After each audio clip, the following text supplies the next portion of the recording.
Hey guys, welcome back to my channel Divya Vlogs. Welcome back to one more beautiful video. So last video ki aithe నాకు చాలా మంచి response ఇచ్చారు. I felt so happy. ప్రతి comment నేను చూసాను. చాలా మంది షేర్ చేసుకున్నారు వాళ్ళ delivery stories and all. And many people comments చదివిన వాళ్ళకి కూడా చాలా మంది రిలేట్ అవుతారు కదా.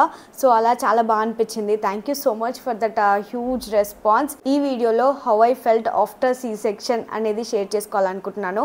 చాలా మందికి యూస్ఫుల్ అవుతుంది, ఒక అవేర్నెస్ వస్తుంది అనేసి, అందరికీ ఒకేలా ఉండదు అనే ఒక నాలెడ్జ్ వస్తుందని షేర్ చేసుకుంటున్నాను. సి సెక్షన్ తర్వాత 2-3 డేస్ మేము హాస్పిటల్లో ఉన్నాం. హౌ ఐ ఫెల్ట్ అనేది షేర్ చేసుకోవాలనుకుంటున్నాను. ఇన్స్టాలో అయితే చాలా డిఎమ్స్ వచ్చాయి. Same happened with us, like బేబీకి హార్ట్ బీట్ పెరగడం వల్ల మాకు కూడా సి అయ్యింది. నేను ఇలా మీతో షేర్ చేసుకుంటే చాలా మందికి చూసే వాళ్ళకి కూడా ఓకే ఇది మనకే అవ్వలేదు, దివ్యకు కూడా ఇలానే అయ్యింది, so it happens for so many peoples, ఇలానే అవుతుంది అని ఒక ధైర్యం అనమాట. అంతే. ఎక్కడ నుంచి లాస్ట్ వీడియోలో ఎండ్ చేశానో అక్కడ నుంచే స్టార్ట్ చేస్తాను. ఫస్ట్ స్టిచెస్ వేస్తున్నప్పుడే నాకైతే బేబీని తీసుకొచ్చి చూపించేశారు. అప్పుడే నాకైతే లైక్ సి సెక్షన్ అయింది అనే డిప్రెషన్ లేదు, బికాస్ నేను నా బేబీని చూశాను. I fell so happy. C అయినా ఓకే రికవర్ అవ్వచ్చులే అనే స్టేజ్లోనే ఉన్నాను నేను అప్పుడైతే.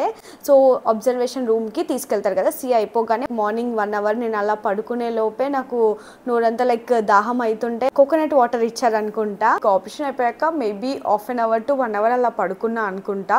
తర్వాత నేను లేవగానే సాయి వచ్చారు. సో సాయికి నేను అడిగాను అనమాట, బేబీ ఆల్ ఓకేనా అని. అప్పుడు అన్నారు అట్లీస్ట్ ఒక 5-6 అవర్స్ ఎన్ఐసియులో ఉండాలంట, బికాజ్ కొంచెం హార్ట్ బీట్ ఎక్కువగా కొట్టుకుంది కాబట్టి. సో ఆ ట్రాన్సిషన్ బయట వెదర్కి ఇప్పుడు కొంచెం ఎక్కువగా హార్ట్ బీట్ కొట్టుకోకుండా నార్మల్ స్టేజ్ వచ్చే వరకు 5 అవర్స్ ఎన్ఐసియులో ఉంచాలి అని చెప్పారు. బయటకు వచ్చాక కూడా హెల్దీగా ఉండాలి. సో ఎన్ఐసియులో ఒక అబ్జర్వేషన్లో ఉంటే కొంచెం బెటర్ ఉంటుంది కదా అని మాకు డాక్టర్స్ ఎక్స్ప్లెయిన్ చేశారు. సో ఇవేర్ లైక్ ఓకే 5 అవర్స్ కదా అనేసి. సో నేను అప్పటికి ఇంకా 3 అవర్స్ నేను అబ్జర్వేషన్లో ఉండే అనమాట. తర్వాత నేను రూమ్కి షిఫ్ట్ అయిపోయాను. రూమ్కి షిఫ్ట్ అయిపోగానే ఐ వాజ్ వెయిటింగ్. బయట అందరు నన్ను చూడడానికి వచ్చారు ఆబ్వియస్లీ, లైక్ రిలేటివ్స్ కానీ మా మామయ్య మా మమ్మీ వాళ్ళు ఎవ్రీవన్ నా కోసం చూస్తున్నారు. బట్ నా మనసు అంతా బేబీ దగ్గరే ఉంది. రియల్లీ చెప్తున్నా, ఇది నా పక్కన ఎంత మంది ఉన్నా నేను ఎప్పుడు నా బేబీని పట్టుకోవాలి, I need to hold my baby, ఇలానే అసలు ఒక మదర్కి అలానే ఉంటుందేమో, నాకైతే అలా అనిపించింది. 5 అవర్స్ అయిపోయింది. 5 అవర్స్ అయిపోయాక డాక్టర్కి వెళ్ళి మరి బేబీని పంపిస్తారా ఎన్ఐసి నుంచి ఇక్కడ నార్మల్కి అంటే, లేదు ఇంకా టైం పడుతుంది, మేబీ లైక్ ఈ నైట్ చూద్దాము, బికాస్ ఇంకా కొంచెం హార్ట్ బీట్ నుంచి నార్మల్ స్టేజ్కి వచ్చే వరకు మేము చూడాలనుకుంటున్నాం అన్నారు. కొంచెం ఇట్లా భయం వేసింది. ఇంకా అంటే ఎప్పుడెప్పుడు చూడాలా, నాకే కాకుండా సాయికి కానీ మమ్మీకి అత్తయ్యకి ఎవ్రీవన్ వెయిటింగ్ ఫర్ బేబీ అనమాట. నేను ఉన్నాను, కాకపోతే బేబీ లేదు నాతో పాటు. అదొక కైండ్ ఆఫ్ టెన్షన్ ఉంటుంది కదా. అప్పటికి నేను బెడ్ పైనే ఉన్నాను సి అయిన రోజైతే. సో మనకి యూరిన్ బ్యాగ్ కూడా పెడతారు కాబట్టి మనం లేచి వాక్ చేసే అంత పని ఉండదు. ఆబ్వియస్లీ బేబీ లేకుండా మదర్ ఎలా ఉంటుంది చెప్పండి, like on the first day. నాకు నిజం చెప్తున్నా, C section is not a thing for me. నాకు నా బేబీ నా దగ్గర లేదు. నేను ఏడిపే అనమాట. నాకు ఏం చేయాలో అర్థం అవ్వట్లేదు, బికాస్ 9 months క్యారీ చేస్తాం కదా, ఆ ఫీల్ ఉంటుంది కదా. మనతోటే ఉంది 9 months, మనతోటే ఉన్న బేబీ లైక్ సడన్గా లేకపోతే సి అయ్యింది అనే బాధ లేదు నాకు. అప్పుడు నా బేబీని చూడాలి, నేను ఫస్ట్ నా బేబీని చూడాలి అనే టెన్షనే ఉండే అనమాట. అప్పటికి డాక్టర్స్ వచ్చి మాకు చెప్తూనే ఉన్నారు, నాకు సాయికి మా ఇంట్లో వాళ్ళందరికీ చెప్తున్నారు. So baby is very all right, చాలా బాగున్నాడు బేబీకి ఏం ప్రాబ్లం లేదు, కానీ మేము ఎన్ఐసిలో అబ్జర్వేషన్కి ఉంచుతాము ఇట్లా అయిన కేసెస్లో. ఎంత క్లియర్గా చెప్పినా ఏం చెప్పినా మనకి మన హార్ట్లో ఒప్పుకోదు కదా. అది మనం కూడా ఎన్ఐసిలోకి వెళ్ళి చూసి రావచ్చు. సాయి వెళ్ళి చూసి రావడం, మమ్మీ అత్తయ్య అలా వాళ్ళు వెళ్ళి చూసి వస్తున్నారు. బట్ నేను వెళ్ళే సిచ్యువేషన్ లేదు. నేనైతే రేపు మార్నింగ్ వాక్ చేశాక ఐ కెన్ గో అనమాట. యూరిన్ బ్యాగ్ కూడా తీయాలి, సో అదంతా ప్రాసెస్ ఉంది కాబట్టి I need to stay in admitted room. Section pain అయితే నాకు అప్పుడు అనిపించలేదు, బికాస్ ఆబ్వియస్లీ నేను ట్యాబ్లెట్స్లో ఉంటాను, యాంటీబయాటిక్స్ ట్యాబ్లెట్స్ పెయిన్ కిల్లర్స్ ఇస్తూనే ఉంటారు కాబట్టి మనకు పెయిన్ అంత తెలీదు. నాకు బిగ్గెస్ట్ కన్సర్న్ ఏంటంటే నా బేబీ. సో ఫస్ట్ 5 అవర్స్ అని చెప్పారు కదా, 5 అవర్స్ తర్వాత మళ్ళీ ఎక్స్టెండ్ చేయడం ఏంటి అనేది కొంచెం టెన్షన్ ఉండే నాకు. ఇంట్లో వాళ్ళే ఇంకా నాకు కూల్ చేశారు, దట్స్ ఓకే రేపు మార్నింగే వచ్చేస్తాడంట కదా, దట్స్ ఓకే అంటే ఓకే అని ధైర్యం తెచ్చుకున్నా. సమ్ టైమ్ నర్స్ వచ్చారనమాట. సో బేబీ ఫీడింగ్కి ఫస్ట్ మిల్క్ కావాలి అని చెప్పేసి ఫస్ట్ మిల్క్ మిల్క్ బేబీకి చాలా చాలా ఇంపార్టెంట్ అంటారు కదా, కొలెస్ట్రాల్ అంటారు. ఒక చిన్న బాక్స్లో తీసుకొని వెళ్ళి మేము ఇస్తాము అని చెప్పారనమాట. సో నేను అప్పుడు ఇంకా మిల్క్ కోసం ట్రై చేశాను. సో ఒక స్పూన్ వచ్చింది, అది తీసుకొని వెళ్ళి లైక్ మా మమ్మీ కూడా వెళ్ళారు సో వాడిని చూడడానికి, ఇంకా అలానే మిల్క్ ఇవ్వడానికి. సో నా బ్రెస్ట్ ఫీడింగ్ జర్నీ మొత్తం నేను వేరే వీడియోలో క్లియర్గా ఎక్స్ప్లెయిన్ చేస్తాను. What all issues and problems I faced, everything how it's going అనేది. చాలా న్యూ మామ్స్కి అది క్లియర్గా ఎక్స్ప్లెనేషన్ అవుతుంది అని నేను ఫీల్ అవుతున్నాను. ఆ నైట్ అయితే అసలు నాకు నిద్ర పట్టలేదు బికాస్ బేబీ నా దగ్గర లేదు అనే కన్సర్న్. సీరియస్లీ నేను అసలు ఒక 1 అవర్ కూడా పడుకున్నానో లేదో తెలియదు. ఎందుకంటే నెక్స్ట్ డే మార్నింగ్ ఒకవేళ వాళ్ళు NICU నుంచి పంపించలేదు బేబీని అంటే ఐ నీడ్ టు గో అని నేను ఫిక్స్ అయిపోయాను అనమాట బ్లైండ్గా. సో నేనే చూడడానికి వెళ్ళాలి అనేసి. సో నాకు 9th సెక్షన్ అయింది. 9th రోజు మొత్తం నేను రెస్ట్ తీసుకున్నాను. నెక్స్ట్ డే మార్నింగ్ 10th రోజు మార్నింగ్ సో ఫస్ట్ వాక్ చేయించడానికి నర్స్ వచ్చారనమాట. సో అదే రోజు బాత్ కూడా చేపించారు. 10th రోజు మార్నింగ్ సో నేను లేచి వాక్ చేయాలి. నేను చాలా వీడియోస్ చూశాను, మీరు కూడా చూసుంటారు ఇన్స్టాగ్రామ్లో చాలా videos. After C-section first walk for the washroom is like painful, unbearable. అలా నేను కూడా చూశాను, మేబీ లైక్ ఇంత పెయిన్ఫుల్ ఉంటుంది అంత పెయిన్ఫుల్ ఉంటుందని. బట్ నాకు ఆ పర్టికులర్ మూమెంట్లో నేను లేచి నడిస్తేనే నేను నా బేబీని వెళ్ళి చూడొచ్చు. నా మైండ్లో అదొక్కటే ఉంది, నేను నడిస్తే పెయిన్ వస్తుందేమో, అయ్యో ఎలా అయిపోతుందేమో అని నా మైండ్లో లేదు. సో ఇప్పుడు నేను వాక్ బాగా చేయగలిగితే నన్ను NICUకి బేబీని చూడడానికి పంపిస్తారు. That was my target. ఆయనకి వెళ్ళి కొంచెం బేబీతో అలా టైం స్పెండ్ చేయొచ్చు అనేది మాత్రమే నా మైండ్లో ఉంది. ఓకే నాకు C-section అయ్యింది, నేను కింద లెగ్ పెట్టగలుగుతానా లేదా, టెన్షనా, ఇలా అసలు నాకు లేదు. ఫ్యూ స్టెప్స్ కూడా not at all painful guys. ఒక మైండ్ సెట్ అనేది నేను క్రియేట్ చేసుకున్నాను. నేను వాక్ చేయాలి, నేను పర్ఫెక్ట్గా వాక్ చేస్తేనే నేను NICUకి వెళ్ళి బేబీని చూడొచ్చు. నాకు అర్థమైనంత వరకు మనం పోస్ట్ పార్టంలో మన మైండే మనకు ఒక మెడిసిన్, బిగ్గెస్ట్ మెడిసిన్ మన మైండే అనమాట. చాలా రియలైజ్ అయ్యాను నేను. ఇప్పుడు అదే సిచ్యువేషన్లో నేను అదే బెడ్ పై నుండి ఫస్ట్ వాక్ చేస్తున్నప్పుడు గాడ్ బెడ్ దిగితే లైక్ నొప్పి వస్తుందేమో అనుకుంటే డెఫినెట్గా అది నొప్పి వస్తుంది. అండ్ మన కాన్సన్ట్రేషన్ మొత్తం అక్కడే ఉంటుంది కాబట్టి it's going to be painful. And అది పెయిన్ రాకున్నా సరే మనం పెయిన్ వచ్చినట్టు ఫీల్ అవుతాం బికాస్ మన మైండ్లో అదే ఉంది కాబట్టి. అసలు నాకు పెయిన్ఫుల్ అనిపించలేదు. And first walk is very normal. Stitches దగ్గర ఇట్లా పట్టుకొని నేను వాక్ చేయగలిగాను. సో 1 time స్టిచెస్ దగ్గర పట్టుకున్నాను అండ్ నెక్స్ట్ టైంకి స్టిచెస్ దగ్గర పట్టుకోలేదు కూడా. సో అలానే వాక్ చేయగలిగాను. మన mind is like most powerful tool అనమాట. మనం అది ఎలా మోల్డ్ చేసుకుంటే అలా ఉంటుంది. సో నేను మా మమ్మీ కూడా వి వే డిస్కసింగ్ అనమాట. మా మమ్మీ కూడా నార్మల్ అయిపోతుంది అని అనుకుని ఉండే. బట్ సి అయింది కాబట్టి ఎలా అనిపిస్తుందో నేనే మా మమ్మీకి ఇంకా ధైర్యం చెప్తున్నాను అనమాట. ఐఎమ్ గుడ్, చూడు లేచి నడుస్తున్నాను, there is nothing. Maybe like normal అయ్యి ఉంటే 1 week 2 weekలో రికవర్ అవ్వచ్చు. బట్ C-section అయింది కాబట్టి 1 month 2 monthsలో రికవర్ అయిపోతాం. It's not a big deal mummy అని నేనే మమ్మీకి ఎక్స్ప్లెయిన్ చేస్తుండే. అప్పటికి నాకు వాకింగ్ చేయడానికి పర్ఫెక్ట్ ఆల్ రైట్గానే ఉండే. బట్ స్టిల్ వీల్ చైర్లో తీసుకొని వెళ్ళారు బికాజ్ అప్పుడే లైక్ C-section అయింది కాబట్టి అంత వాకింగ్ ఈజ్ నాట్ గుడ్ కాబట్టి. సో లంచ్ చేశాక NICUకి తీసుకెళ్లారనమాట నన్ను. సో అక్కడ చాలా మంది బేబీసే ఉన్నారు. షాకింగ్ అనమాట. ఓకే చాలా మందికి ఇలాంటి సిచ్యువేషన్ ఉంది. ఇప్పుడు తెలియని వాళ్ళు ఏమనుకుంటారు, అయ్యో మనవాడికి ఏమైందో అనుకుంటారు కదా. నో, అక్కడికి వెళ్ళాక అర్థమైంది నాకు. ఓకే చాలా మందికి అట్లా లైట్ కింద అబ్జర్వేషన్లో ఉంచుతున్నారు అని నాకు అక్కడ చూశాక అర్థమైంది. సో నెక్స్ట్ అలా బేబీ దగ్గరికి వెళ్తుంటే దివ్యాస్ బేబీ అక్కడ ఉంది అని చెప్పగానే ఆ ఫీల్ ఎలా ఉండే అంటే, అప్పటికి ఇంకా సాయి నాతో రాలేనమాట. సాయి బయట వెయిట్ చేస్తుండే. ఓన్లీ మదర్ కెన్ గో, ఎందుకంటే బేబీ ఫీడింగ్కి వెళ్ళాలి అంటే. అలా చూడగానే తన్వి తీరా అలా చూస్తూ ఉండిపోయాను అనమాట. సో నేను ఫస్ట్ టైం C-section అవుతుంటే చూసినప్పుడే, దాని తర్వాత 1 day గ్యాప్ వచ్చింది కదా, అలా చూస్తూ ఉండిపోయాను. ఇంకా అది నేను మాటల్లో ఎక్స్ప్రెస్ చేయలేను గైస్. ఏ తల్లి కూడా ఎక్స్ప్రెస్ చేయలేదేమో. సో ఆ ఫీలింగ్ తర్వాత డాక్టర్ లైక్ తీసి నా చేతిలోకి ఇస్తుంటే ఇంకా సో మేబీ మా బుడ్డోడు లైక్ పెద్దగా అయ్యాక ఈ వీడియో చూసుకుంటే అమ్మ ఇలా ఫీల్ అయ్యావా అని అనుకుంటుండొచ్చు. వీడియోస్ అన్ని నాకు చాలా మెమొరీగా ఉండిపోతాయి. స్పెషల్లీ నా ప్రెగ్నెన్సీ వీడియోస్ కానీ ఇంకా పోస్ట్ పార్టం జర్నీ నాకు ఎప్పటికీ లైఫ్ లాంగ్ గుర్తుండిపోతుంది. అండ్ అలా చేతిలోకి తీసుకొని కొద్దిసేపు హోల్డ్ చేసి ఇలా చూస్తుంటే క్యూట్ ఎక్స్ప్రెషన్స్, చాలు ఇంకా ఈ లైఫ్కి ఇది చాలు అనే ఫీలింగ్. క్యూట్గా ఉండే అసలు. వాడు అసలు ఎంత కలర్ అంటే మా ఇంట్లో నాదే ఫుల్ కలర్. సో నాకన్నా ఫుల్ వైట్గా ఉండే, లైక్ ఫస్ట్ 3 days అలా ఉండే, ఇప్పుడు బ్లాక్ అయిపోతున్నాడు. చూడాలి ఇంకా కలర్ ఎలా వస్తాడో. ఇట్లా మిల్కీ వైట్. నేను కూడా చిన్నప్పుడు ఫస్ట్ 3 days అలా ఉండే అంట. 2 months అలా మొత్తం డార్క్ అయిపోయానంట. ఓన్లీ హ్యాండ్స్ ఒకటే వైట్ ఉండేవంట. తర్వాత కలర్ వచ్చానంట మా మమ్మీ అంటూ ఉంటుంది. అలా చూస్తూ ఉండిపోయాను. ఐస్, చీక్స్ అన్ని చిన్న టైనీ ఫింగర్స్ అన్ని క్లియర్గా అబ్జర్వ్ చేస్తూ ఉండే, చూస్తూ ఫీడ్ చేస్తూ అలా టైం స్పెండ్ చేసేసాను. ఎలా టైం అయిపోయిందో కూడా తెలియదు. ఇట్లనే చైర్లో వెళ్ళి కూర్చున్నాను. మీరు వచ్చి 2.5 hours అవుతుంది తెలుసా అని డాక్టర్ వచ్చి చెప్తే 2.5 hours అసలు నాకు టైం స్పెండ్ చేసినట్టు కూడా లేదు. అప్పుడే 2.5 hours అయ్యిందా అని నేను షాక్ అయినా అనమాట. సో మీరు ఇప్పుడు కిందికి వెళ్తే మీ బేబీని 1 hourలో పంపించేస్తాము అని చెప్తుండే. మీకు ఎలా అనిపిస్తుంది నేను ఇలా నా స్టోరీ అన్నీ షేర్ చేసుకుంటుంటే?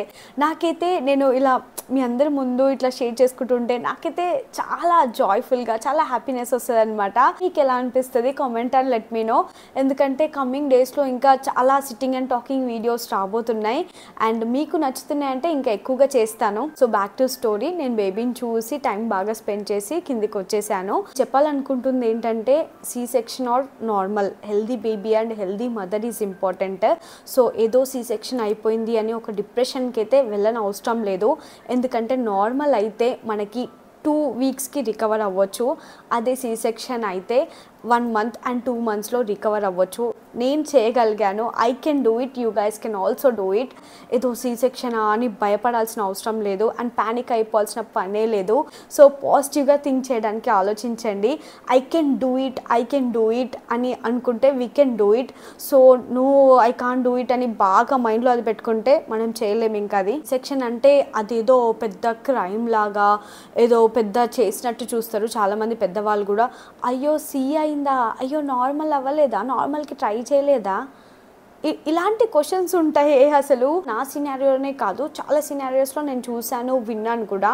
సో ఇలాంటి సిచ్యువేషన్ బికాజ్ ఆల్రెడీ బెడ్ పైన ఉన్న పేషెంట్ దగ్గరకు వచ్చి అయ్యో సి అయిందా, ఎన్ని కష్టాలు ఉంటాయో అని అనడం కాకుండా దట్స్ ఓకే, సి అయింది, హెల్దీ ఉంది బేబీ, నువ్వు కూడా హెల్దీ అవుతావు, జస్ట్ వితిన్ 20 daysలో నువ్వు రికవర్ అయిపోవచ్చు, you will get back to your own work.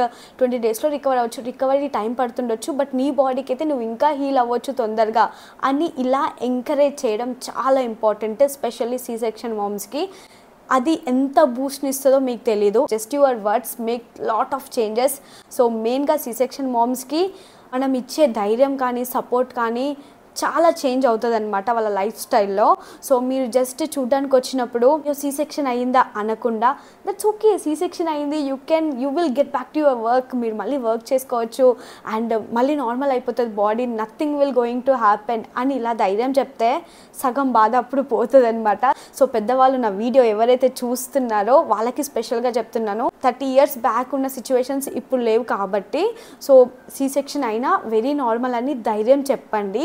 So మీరు నార్మల్ అయిన లేడీస్కి ఎంత అప్రిషియేట్ చేస్తారు, అరే వా నార్మల్ అయిందా, congratulations, wow it's beautiful, you are so strong అని ఎలా చెప్తారో సి సెక్షన్ అయిన వాళ్ళ దగ్గరకు వచ్చి అయ్యో సి సెక్షన్ అయిందా అని అలా అనకుండా సి సెక్షన్ అయిందా, దట్స్ ఓకే ఫైన్, ఏమవుతుంది, జస్ట్ రికవరీకి టైం పడుతుంది, but you will be strong, నువ్వు మంచిగా స్ట్రాంగ్ ఉన్నావు, స్ట్రాంగ్ ఉండు. ఇలానే సెక్షన్ అంటే నార్మల్ కాదు, but you did it very well, చాలా బాగా హ్యాండిల్ చేస్తున్నావు.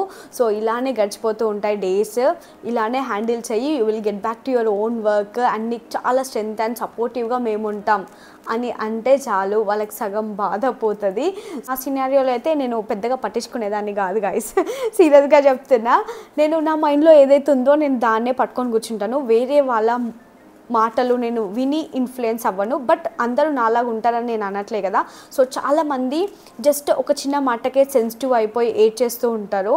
సో అలాంటి వాళ్ళ కోసం చెప్తున్నాను, గివ్ దెమ్ ఏ స్ట్రెంగ్త్. సో అది చాలా చాలా బిగ్గెస్ట్ సపోర్ట్ అనమాట. ఒక సి సెక్షన్ మామ్కి నువ్వు ఈజీగా రికవర్ అయిపోతావు, you will be get back to your work very soon, ఇలాంటి స్ట్రెంగ్త్ మాటలు చాలా డిఫరెన్స్ని ఇస్తాయి అనమాట లైఫ్ స్టైల్లో. Every mother is great guys, either C కానీ ఐదర్ నార్మల్ కానీ ఎవ్రీ మదర్ ఈజ్ గ్రేట్.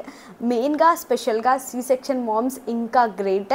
ఎందుకంటే నార్మల్ వాళ్ళకి ఆ రోజు ఒక్కరోజు 1 day బాగా పెయిన్స్ భరిస్తే చాలు, బట్ ఒక్కసారి సి సెక్షన్ వాళ్ళకి థింక్ అబౌట్ దెమ్. ఎందుకంటే 7 లేయర్స్ కటింగ్, 10 స్టిచెస్ పడతాయి, 7 లేయర్స్ కటింగ్. నడవాలంటే కొంచెం ఇబ్బంది, ఇంకా కూర్చోవాలన్నా ఇబ్బంది, ఇంకా అప్పుడే చిన్న బేబీని హ్యాండిల్ చేయాలి. లాట్ ఆఫ్ థింగ్స్ ఉంటాయి. మళ్ళీ సి సెక్షన్ అయిన వాళ్ళకి చాలా ప్రాబ్లమ్స్ కూడా ఉంటాయి. అంతే ఈజీగా ప్రాబ్లమ్స్ పోవు. ఇన్ని సినారియోస్ ఉంటాయి. బట్ స్టిల్ చాలామంది బయట అరే నార్మల్ అయిందా, యు ఆర్ గ్రేట్ అంటారు. కొంచెం అందరి మైండ్ సెట్ మారుతూ ఉంటే ఇంకా చాలామంది డిప్రెషన్ స్టేజ్ అనేది వెళ్ళరు అని నా feeling. So either C or normal guys, అదంతా పక్కన పెట్టండి. నేనే ఒక సి సెక్షన్ మామ్ని, ఇంత బాగా రికవర్ అయిపోయి ఇలా మాట్లాడుతున్నాను. స్పెషల్లీ పోస్ట్ పార్టమ్ జర్నీలో పక్కన ఎవరు ఏమంటున్నారు అని పట్టించుకోకుండా do what makes you happy, what makes you healthy, and మీరు మీ బేబీతో టైం స్పెండ్ చేయడము ఇలాంటివి మాత్రమే చేయండి. సో ఇదంతా స్టోరీ పక్కన పెడదాము. ఆఫ్టర్ 1 అవర్ నా బేబీ నా దగ్గరకు వచ్చేసింది. వాళ్ళు అన్నట్టుగానే పంపించేశారు. అందరి అటెన్షన్ మొత్తం బేబీ పైకి వెళ్ళిపోయింది. సో అందరు వచ్చి ఎత్తుకోవడము, అదే అప్పుడే బోర్న్ బేబీస్ ఎంత క్యూట్ ఉంటారు కదా, చిన్నగా క్యూట్గా. నాకైతే మమ్మీ డాడీ కళ్ళల్లో హ్యాపీనెస్ని చూసి చాలు ఇంకా లైఫ్కి అన్నంత ఫీలింగ్ అనమాట. Because they went through lot of bad days. నాకు తెలుసు, అది నేను కళ్ళారా చూశాను. నేను వాళ్ళ పక్కనే ఉండి మా అన్నయ్య లేనప్పుడు వాళ్ళు ఎంత స్ట్రగుల్ అయ్యారు అనేది చూశాను. కాబట్టి నేను అలా వాళ్ళని చూస్తూ ఉండిపోయాను. వాళ్ళిద్దరూ నా బేబీని అలా హోల్డ్ చేస్తూ ఉంటే నాకు ఏదో తెలియని ఏడుపు వచ్చేసింది అనమాట. లైఫ్ నుంచి నాకు వాటర్ వస్తూనే ఉండే. ఆఫ్టర్ 15 years మా పేరెంట్స్ కళ్ళల్లో ఒక ట్రూ హ్యాపీనెస్ చూశానంటే అప్పుడే నేను అంత హ్యాపీ అనిపించింది. మళ్ళా అన్నయ్యని హోల్డ్ చేస్తున్న ఫీలింగ్ వచ్చింది నాకైతే. అంత బ్యూటిఫుల్ మూమెంట్ అదైతే.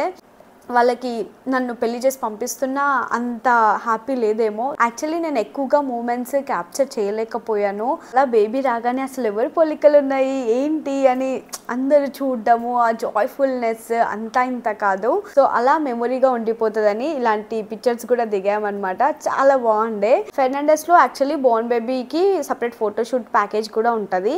సో బట్ నాకు అంత ఇంట్రెస్ట్ లేకుండే. వాళ్ళు చాలా టూ ఎక్స్పెన్సివ్ చెప్పారు.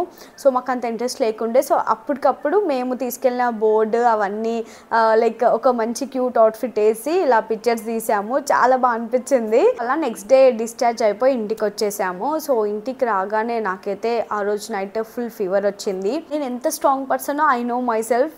కానీ ఈ పోస్ట్ పార్టంలో అయితే నేను అంత డిప్రెస్ అయిపోయానేమో అని నాకు అనిపించింది. నేను ప్రెగ్నెన్సీలో ఉన్నప్పుడు మనం రిలేటెడ్ వీడియోస్ ఇన్స్టాగ్రామ్లో వస్తుంటాయి కదా, స్క్రోల్ చేస్తూ ఉంటే postpartum is like biggest depression thing in life అది చూస్తుంటే ఐ వాజ్ లైక్ లైట్లే, నేను మంచిగా ఉంటాలే, I was like fully positive girl అని నేను అనుకునేదాన్ని. బట్ నో, పోస్ట్ పార్టంలో అయితే ఏదో తెలియని డిప్రెషన్. నన్ను ముట్టుకుంటే నేను ఏడ్చేస్తా అన్నట్టు నేను ఉండే. సో చాలామంది ఇదే ఫేస్ చేసి ఉంటారు. ఇట్ ఈస్ వెరీ నార్మల్ అని చెప్పడానికే నేను ఏదో నా బాధను షేర్ చేసుకోవట్లేదు. దిస్ ఈజ్ వెరీ నార్మల్ అని నాకు మీతో షేర్ చేసుకోవాలనిపించింది. ఎవరైనా వచ్చి నువ్వు ఎలా ఉన్నావు, బాగానే ఉన్నావా అన్నా కూడా ఏడ్ చేస్తానేమో అనే సిచ్యువేషన్లో ఉండే నేను. 1 month పట్టింది, వేరే వాళ్ళకి 2 months పట్టొచ్చు. బట్ టైం పడుతుంది, బట్ డెఫినెట్గా హీల్ అవుతాము. సో గైస్, చాలా థింగ్స్ గో త్రూ అయ్యాను పోస్ట్ పార్టమ్ జర్నీలో. ఈ వీడియో లెంత్ సరిపోదు ఆల్ థింగ్స్ క్లియర్గా ఎక్స్ప్లెయిన్ చేయాలి అంటే. నెక్స్ట్ వీడియోలో అసలు నేను డిప్రెషన్కి ఎందుకు వెళ్ళాను అండ్ ఎలా బయటికి వచ్చాను అనేది క్లియర్గా ఎక్స్ప్లెయిన్ చేస్తాను, which is very personal to my heart. ఇంకా నా ఛానల్ని ఎవరైనా సబ్స్క్రైబ్ చేసుకునే వాళ్ళు ఉంటే వెంటనే వెళ్ళి సబ్స్క్రైబ్ చేసుకోండి. The best videos are coming soon. So I'm so much excited about them all. Video ఇక్కడ చూసిన వాళ్ళందరికీ thank you so much. Please like, share and subscribe to Divya vlogs. See you all in my next video. Bye guys, love you all, bye.